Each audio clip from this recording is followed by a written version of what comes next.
Muito bom dia a todos, aqui é o Dr. Marco Oliveira, eu sou perito judicial e assistente técnico e hoje nós vamos falar sobre um tema muito interessante, pessoal, que é a perícia grafotécnica, que é uma sub-área da documentoscopia, é também uma área da criminalística e é uma área muito interessante, tá? Que tem crescido bastante hoje no mercado, onde a procura tem sido muito grande por esses profissionais especializados na parte da escrita.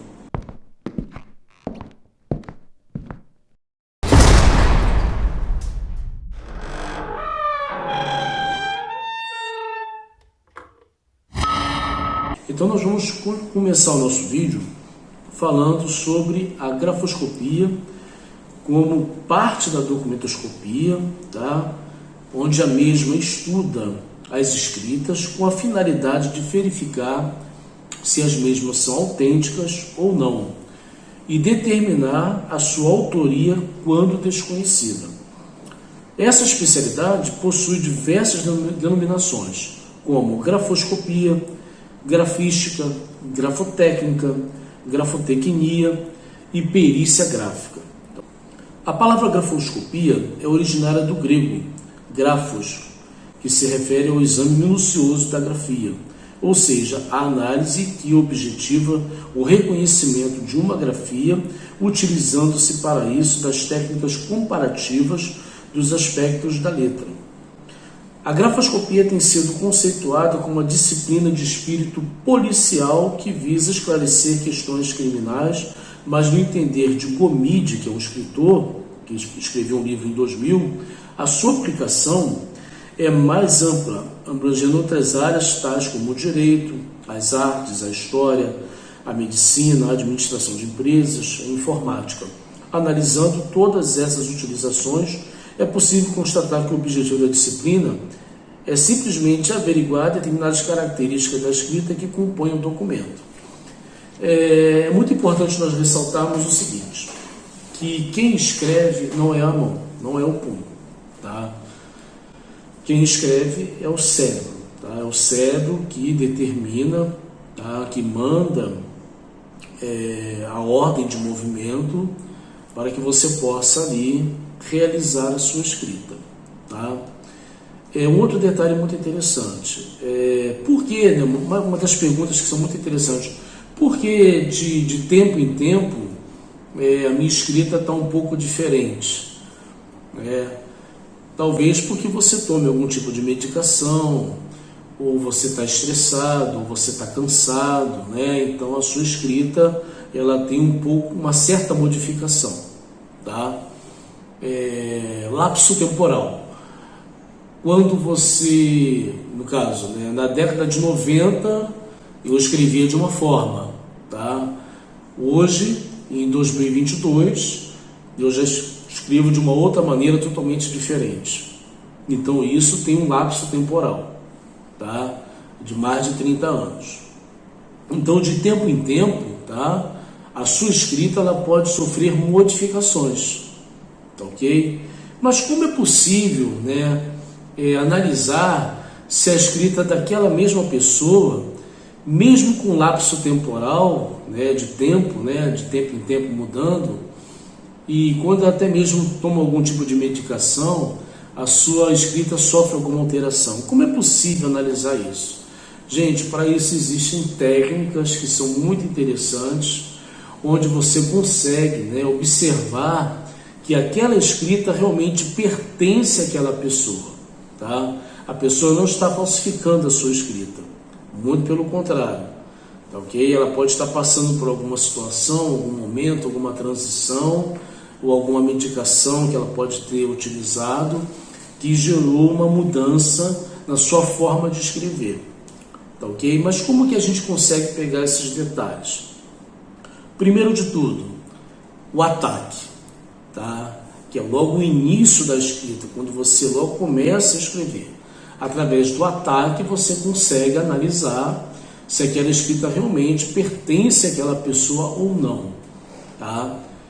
Além do ataque, nós temos o quê? Nós temos a dinâmica da escrita, toda a dinâmica da escrita, onde você pode ali observar, né, qualquer tipo de mudança, a velocidade da escrita, os mínimos gráficos, que são aqueles pontinhos que você coloca na letra I, os eixos gramaticais, que é aquela voltinha que a letra D dá, que depois nós vamos estar mostrando em vídeo, na letra L também, os espaçamentos, né, que é o espaço entre uma letra e outra, tudo isso é observado. O remate, que é o final da assinatura, né, quando você termina aquela assinatura, é muito interessante nós observarmos isso.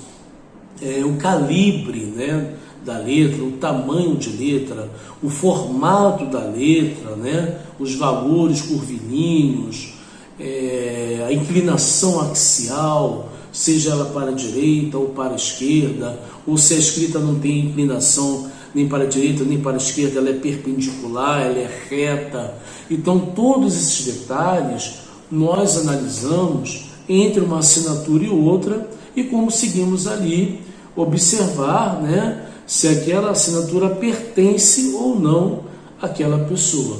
Então são detalhes muito interessantes. Eu estou aqui já passando bem à frente para vocês, para vocês já começarem a entender como funciona toda essa dinâmica da escrita e da análise pericial que é realizada.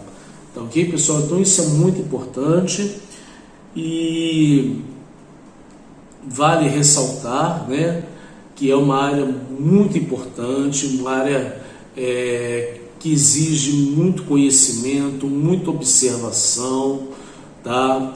Eu costumo sempre dizer para os meus amigos, para os profissionais, para as pessoas que pretendem atuar na área da perícia, que não existe perícia simples, não existe perícia fácil, todas as perícias têm suas complexidades, tá? Aquilo que aparentemente pode parecer fácil, pode se tornar complexo mais ali na frente.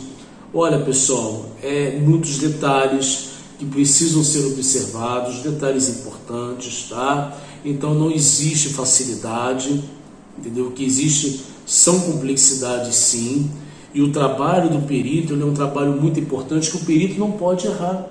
Olha só que detalhe, gente. O perito não pode errar, porque da sua perícia depende, né, talvez a condenação ou a absolvição de uma pessoa.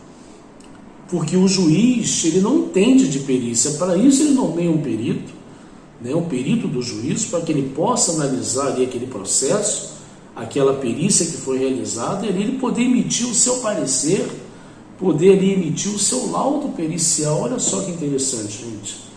O advogado, muitas das vezes, ele pode cometer erros, mas o perito não pode errar. E um outro detalhe muito interessante dentro dessa questão da perícia grafotécnica, da documentoscopia, entre outras, né, o perito, ele não trabalha com achismo, né? O que é o achismo? Eu acho que é isso, vamos conjecturar que seja assim, que seja dessa forma, que seja desse jeito, e não é bem assim que a coisa funciona, tá? O perito, ele não trabalha com achismo, ele trabalha com certeza. Ou ele sabe o que ele está fazendo, ou ele não sabe. Ou ele tem conhecimento de causa, ou ele não tem, tá? Por isso que muitas das vezes, quando o profissional, né, ele se predispõe a pegar um trabalho, ele primeiramente ele tem que fazer uma análise sistemática, né, uma análise profunda daquela questão ali, e ver se realmente, se ele tem condições de fazer uma análise preliminar, para ver se realmente ele tem condições de realizar aquela perícia, se ele tem segurança para isso. Em outros casos, ele também pode pedir a ajuda, né, de um amigo, perito também, para que ele possa auxiliá-lo e juntos ali fazer aquela análise, né, ver os pontos, os contrapontos, e assim fazer, né, aquele parecer técnico de uma forma correta e eficiente e bem apresentável para o seu cliente. Então, pessoal, perícia não é brincadeira, tá? Como eu falei anteriormente, o perito não pode cometer erros, o perito não pode trabalhar com achismo. O perito, ele tem que trabalhar com a profunda certeza daquilo que ele está fazendo, porque o seu documento pode decidir a vida de uma pessoa. Então isso é muito importante, Tá? O trabalho do perito é um trabalho sério, tá?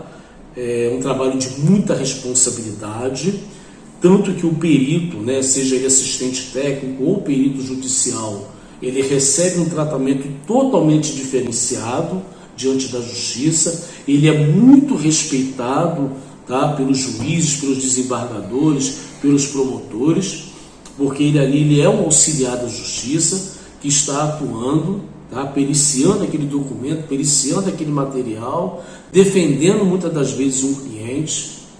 Tá? Então é um trabalho muito sério, de muita responsabilidade, que requer muito rigor, tá?